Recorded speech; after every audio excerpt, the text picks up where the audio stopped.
முருகா முருகா முருகான்னு சொன்னா என்னடா கிடைக்கும்னா, இன்னைக்கு முருகன் உலகத்தினுடைய மிக உயர்ந்த இடத்தில் நிக்க வைத்து அழகு பார்த்து கொண்டிருக்கிறார். கந்தனுடைய காலில் விழுகக்கூடிய ஒவ்வொரு பக்தனையும் உச்சியில வச்சு மெச்சு கொண்டாடக்கூடிய ஒரே தெய்வம் செந்திலாண்டவன் மட்டும்தான்.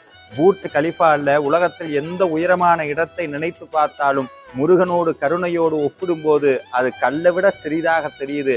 கந்தன் கருணை கடலை விட பெரியது, ஏன் இந்த உலகத்தை விட பெரிய. முருகா முருகா முருகான்னு சொன்னா என்னடா கிடைக்கும்னா, இன்னைக்கு முருகன் உலகத்தினுடைய மிக உயர்ந்த இடத்தில் நிக்க வைத்து அழகு பார்த்து கொண்டிருக்கிறார். கந்தனுடைய காலில் விழுகக்கூடிய ஒவ்வொரு பக்தனையும் உச்சியில வச்சு மெச்சு கொண்டாடக்கூடிய ஒரே தெய்வம் செந்திலாண்டவன் மட்டும்தான். பூர்ஜ் கலிஃபால உலகத்தில் எந்த உயரமான இடத்தை நினைத்து பார்த்தாலும் முருகனோடு கருணையோடு ஒப்பிடும்போது அது கல்லை விட சிறிதாக தெரியுது.